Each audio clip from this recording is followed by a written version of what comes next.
Good morning, traders. It's 8:02 a.m. Chicago time on Tuesday, the 1st of March, 2016, Super Tuesday here in the U.S. If you follow our political process, derivatives trading involves substantial risk of loss and is not suitable for all investors. Past performance is not indicative of future results. This is another Trader Bite, early nourishment for your trading mind.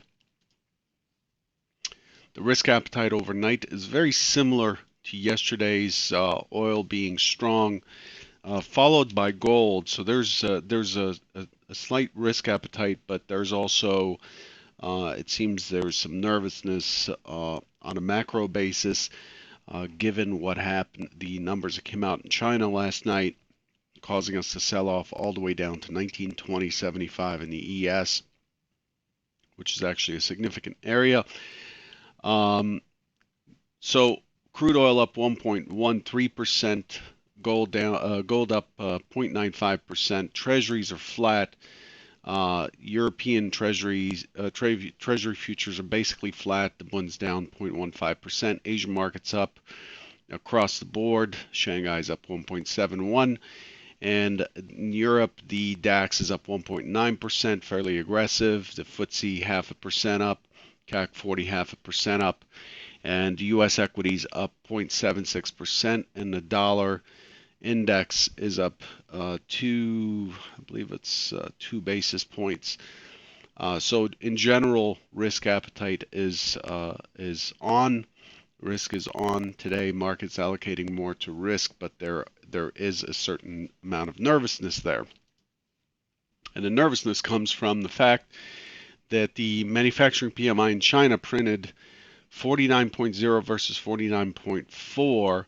This presents the seventh straight month below the expansion contraction line of 50. And then there's a few other items that you can basically look up. Let's just focus on. I'm just not spending the time on the news.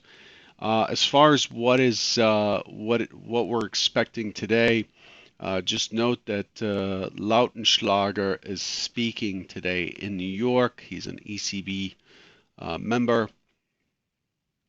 But after the open at 8:45 Central, 9:45 Eastern, we're getting U.S. manufacturing PMI final 51.2. At 9 o'clock Central, 10 Eastern, we're getting ISM manufacturing for February, expecting 48.5.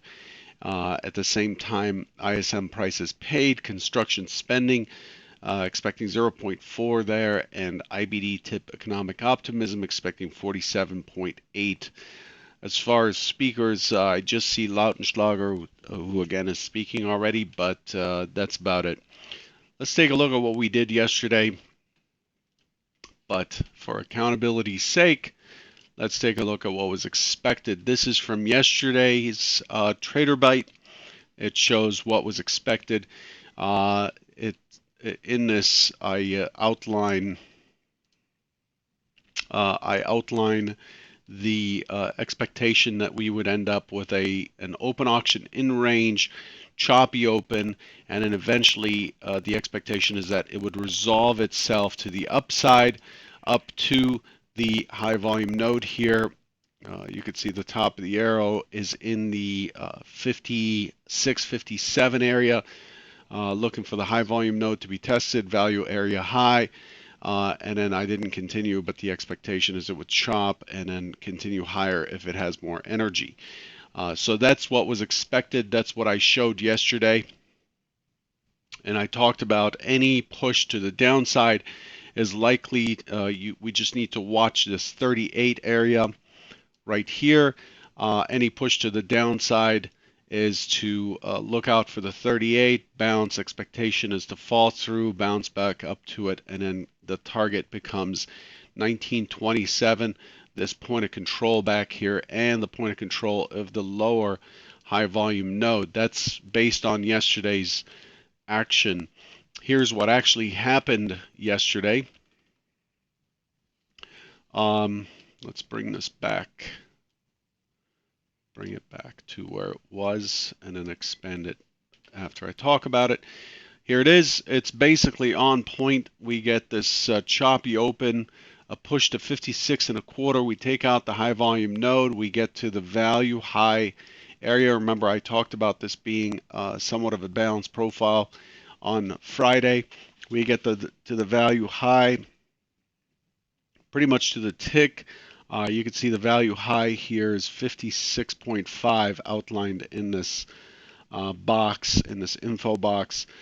So it missed it by a tick, and then the expectation is it would rotate back down into the mid and this high volume node right here, and then chop and continue higher, which it did not do. So the primary hypothesis is that's the plan for the morning, and then what ended up happening is it ended up going lower.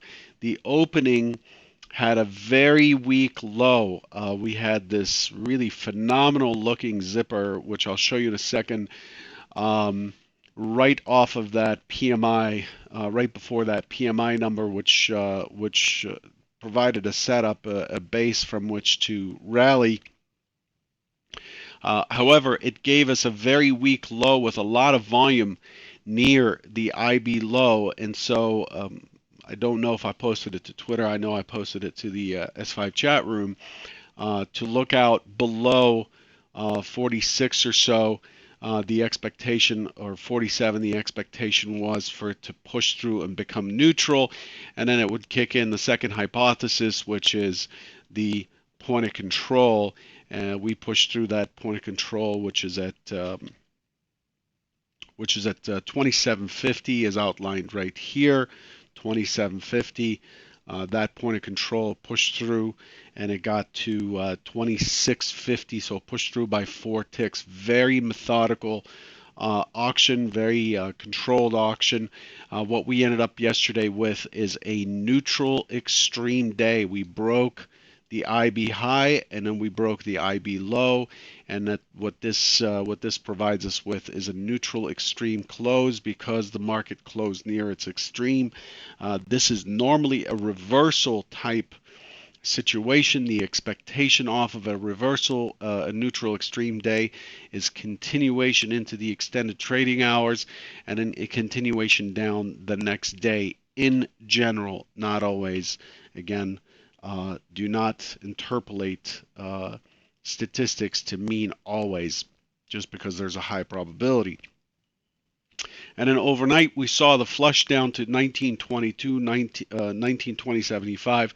1920.75 extends, gives us that 1922 point of control just below, which is the base of our current MC. The base of our current MC is 1922 even. Again, as you see here, the 1922 is the point of control of the area below us that we've been trading through half of last month, and it pushed through there by about 5 ticks. It pushed through by 5 ticks to 20.75. Again, a very methodical auction so far. It's not always like that, but it is. It has been lately. Let's extend the MC forward. Why do we extend the MC forward, the microcomposite profile? It's because this day traded inside of this day, and this day traded inside of this day, and this day. Therefore, we combine them together to see where the volume is and where the cutoff points are across the board. Those of you who are trading the ES yesterday might have noticed that large order at 1950. I got a couple of questions about it in the chat room, as well as via email and on Twitter. There was 6,000 contracts there. Those contracts did trade out. Just remember that we're starting to approach the expiration of the March contract here, roll that is going on, and that includes the major strike price of 1950. You want to watch the century figure and the half century figure when it comes to volume in those areas. Thursday, rollover is next Thursday for the March contract, and therefore there's a lot of hedging. Generally, those areas do carry a lot of volume in them. But if you were able to look at how that traded, it was very interesting. It had just an incredible amount of volume, and it ended up pushing into it and pushing through it. Here's what it looked like on my order flow software. This is also the platform I use to trade. You could see that there was a very large order here, about 6,000 contracts. Let me take this out of the way. You can see there's 6,000 contracts here. Let's shift this over a little bit before it traded. So right here, it's telling us how many contracts are in that offer, and you could see that the market was really approaching this. Let's see, 409, filtering out some of this noise. And you can see the market approached it, bounced back off of it right here on the first test. But ultimately, the bigger the circles, yellow being people lifting the offer, red being people hitting the bid, the bigger the circles, the much larger the orders, and we did break through it.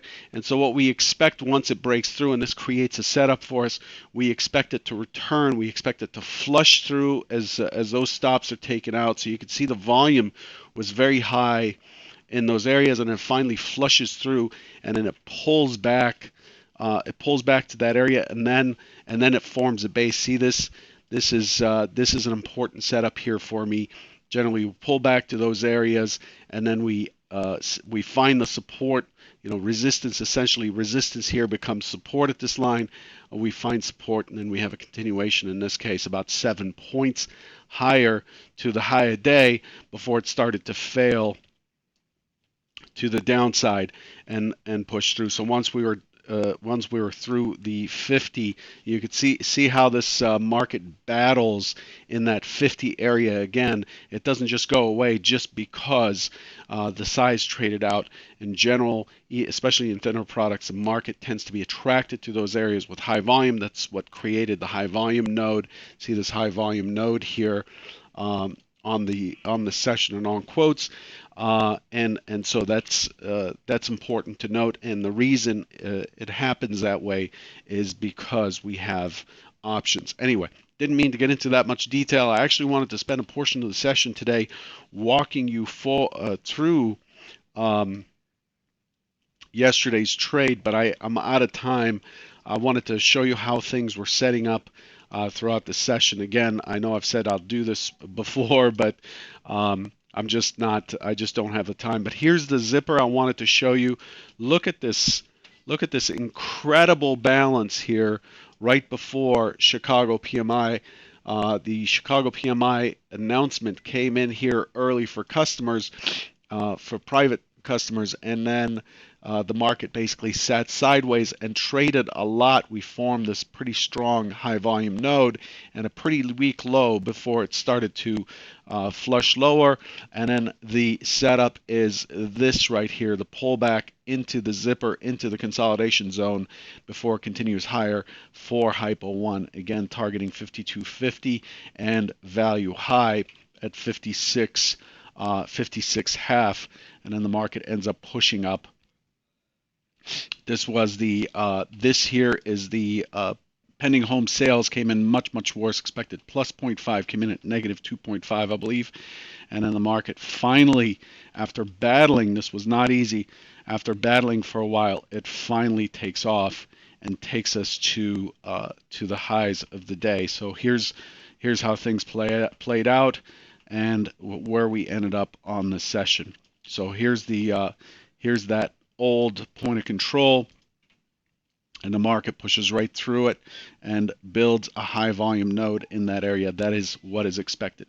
Anyway, I know I'm getting long-winded here, but I got so many questions on this. I wanted to make sure I addressed it. This morning, we are trading up here. We are trading right now. We are trading at 1943 in this cluster of noise here. We have an overnight point of control. We have yesterday's open. We have the close from 2 days ago. We have a high volume node, the point of control. There is so much going on in this area. The market is neither responsive nor initiative expected coming off of here because we are right on top of opening swing, overnight point of control, to a close from 2 days ago, the open from yesterday, and all of these mixes. We have the low from a couple of days ago. We have the IB low from yesterday. Tons going on right where we're opening here. So the expectation is for turbulence. The expectation is for the market to be very noisy, expecting an open auction in range. Auction, the primary hypothesis is expected to be an attempt to push lower. I expect that this attempt is likely to fail, and then I'm looking for the market to continue yesterday's hypothesis. The market was expected to push higher, pull back, base, and continue higher yesterday to 64.75. 64.75 is the MC high volume node in the area. I know I have it marked as the NFP high from January, but this price is still very important at 64.75. So the expectation is for a very choppy open and then a push higher into 64.75. Actually, a very choppy open, an attempt lower, and then a push higher into 64.75. Remember, we have numbers at 8:45, so 15 minutes after the open and a half hour after the open. That's likely to contribute to the sideways box kind of trading. Anyway, I must have really given you a headache by now with all the information that I'm spewing out. I'm going to cut it off right here and let you go about your business. Make sure that you're allowing the market to come to you, to come to your setup, come to your plan, as opposed to chasing it around and getting caught up in the emotions of it all.